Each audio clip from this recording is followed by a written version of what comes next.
G'day guys, this is my new tile saw.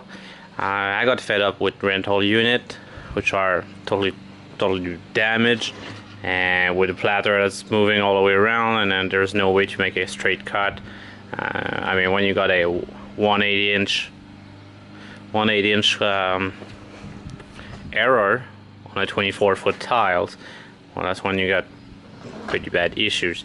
And the one I used to rent, it was a Husqvarna TS60, which is more expensive than this unit, but this one is brand new. I bought it straight from the Dewalt vendor because yeah, I just got fed up. So I'm gonna have a little look at this thing.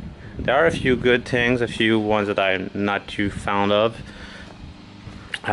Basically, the pump, it has nowhere to really sit. But eventually it would be best to just put it in a bucket. And the way you control the amount of water is this kind of chintzy thing here. I'm just going over the things I can see from the saw right now, and then I'm gonna give it its first try. I never used it. I bought it like 2 or 3 weeks ago. Never had a chance to use it because I was too busy. But yeah. The thing it is a geared motor. It's not a belt. I prefer belt because belt drives are a lot quieter, and they seem to do pretty good. But this one has really good reviews, and it's one of these that have one of the best alignment right off the box. I don't usually go by this adjustment. I would move the rail here. You can move this one a little bit back and forth to align and square it up with the blade. It can do plunge cut, so that's pretty good. And it's also got the miter function where you can tilt it with this knob here, so you can do your 45 or your 22.5 or whatever. So yeah. So that's what I bought. It's the brush motor. It's not brushless, but you can tell the brush are here and easily replaceable. But yeah, I'm gonna put water in it, and I got a little tile here. I need to be really precise, and it's the reason I bought this. I'm working on some high-end stuff, so I got to make it every bit as perfect as possible. So we got a 5-inch tile, 5-inch wide, but one side needs to be 20, 11, 16, and the one needs to be 20 3/4, which is only a 16 away. But it's needed to have a little slope so the water would drain back into the shower. So I'm gonna fill it up with water, and we'll start from there. I'm gonna use some scrap here to test it out, see if it's really square or not. Just to show you why I decided to buy one instead of resorting on a rental unit. This has been cut with the rental unit. All of these white ones have been. This is 4 7/8 on here, and at the bottom it's 4 3/4. 4 7/8, 4 3/4, and that's just over 15 inches. Such crap. So we're gonna try the same thing with the new saw. I'm gonna use the factory edge here as my guideline, and I'm gonna take one pass straight down, and then I'm gonna check for it for square, and we'll go from there after that.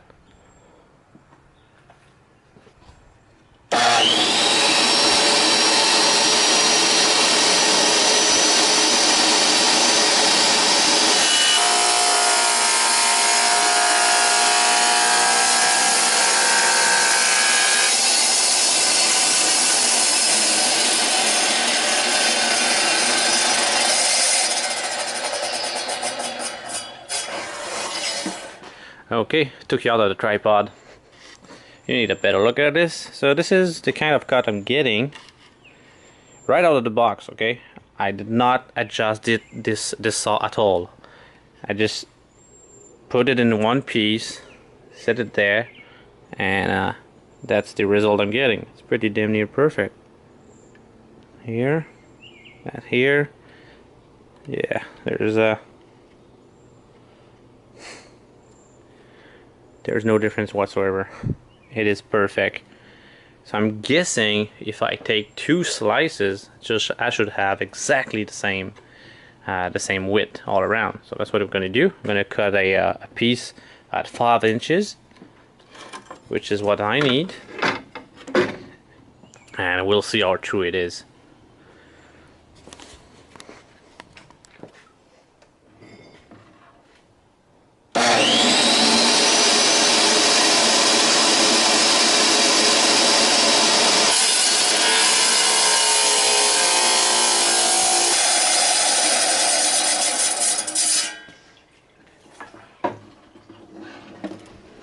Okay, so 5 inches is the magic number here. Put it on there. That is 5 inches. But is it all the same?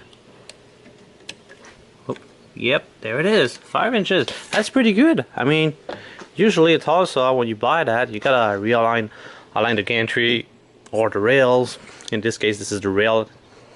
And yeah, and if that is normal, you gotta set up your saw. You gotta true it up. That's part of owning it. But this one right out of the box cuts perfect. So good on you, Dewalt. That's pretty good. And yeah, brand new tool, and it's doing exactly what I wanted to do, which is cut straight and let me do some really nice finishing work. Because the thing is, this style here, it's gonna have a edging strip on both sides, so it needs to be perfect. Oh, it's gonna be all candy wampus, you know. So yeah, it's pretty damn good. But for the other cut, which I need to put a little angle in it, I'm gonna freehand it instead of using the fence. So I'm gonna put some tape, and I'm pretty sure I'm gonna get my 16-inch difference. So let me prep that up. I'll be back.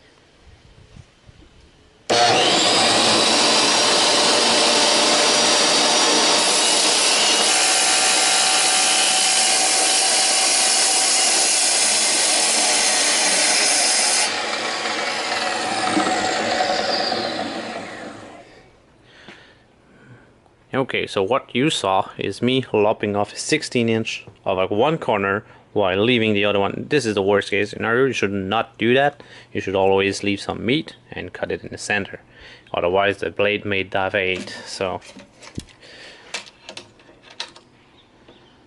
I need 20 and 3/4. There's my 20 and 3/4.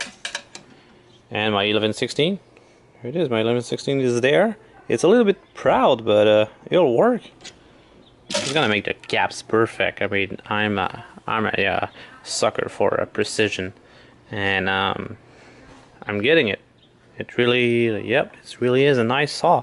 Even the cut edge, they not even chip too much. They're pretty good. I'm gonna go inside. I'm gonna test fit it, and if that's all fine and good, I'm gonna make the real piece. Now for a bigger piece, and what I've noticed is this little guy is a little bit too low. There's a bit of a wobble, but there are adjustments for that, so this is what I'm gonna do. I'm gonna move the tile over.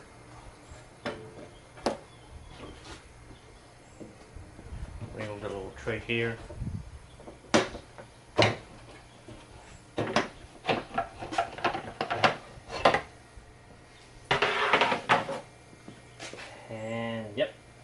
Underneath. See, there are some pins here which you can hold, and you can do all your adjustment up and down.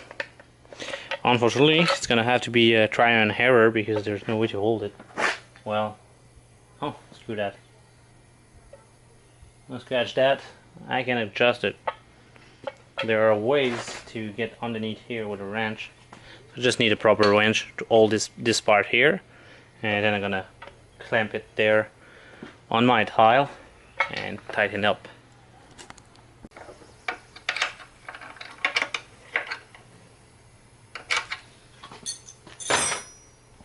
Should be good.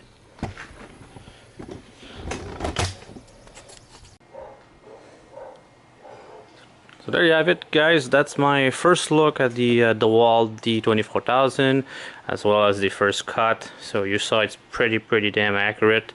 I'm really impressed with it for the price point. It's a really good saw. There are a few things I would change, and there's only two things that I had to adjust, which is the height of this this plate here. It wasn't a big deal, and a little roller there.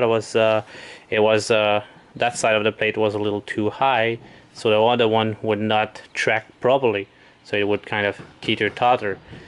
But it's only after I added the weight of the water in there that I saw it. I didn't see it before. And if I was to make a suggestion to Dewalt, as far as this all go, is there's one thing I would change, is this tray here, because there's no reason not to make it wider. Because what happened is, this is 24 over there, but it's already, a piece has been taken off. But a full 24, which I don't have because I ran out. Well, not ran out, but I'm done with them. And yeah, the 24 inch, it's 23 and 5/8, and it goes all the way to the edge here. So the water that gets on the tile, it just slides down, or you have to kind of tilt it that way so the water would flow the other direction.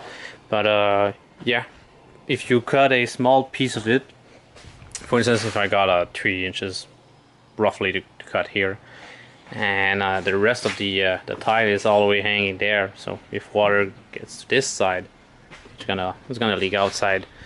But yeah, you can mitigate that by just raising the saw and giving it a little bit of an angle that way, like so, and it would take care of the problem, because the water would fall in here. But yeah, wouldn't be too much plastic just to put it maybe 3 inches more. That way you got all the surface of the tile covered.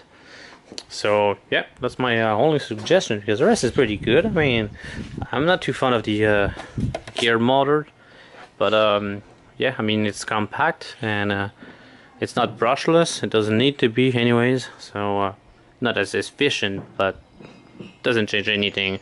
I mean, if the brush wears out, it's pretty easy to replace them. You can tell there the thing is right there. So yeah, that's it. So I'm gonna take it out, take it apart, and store it until the weekend when I got another job coming in.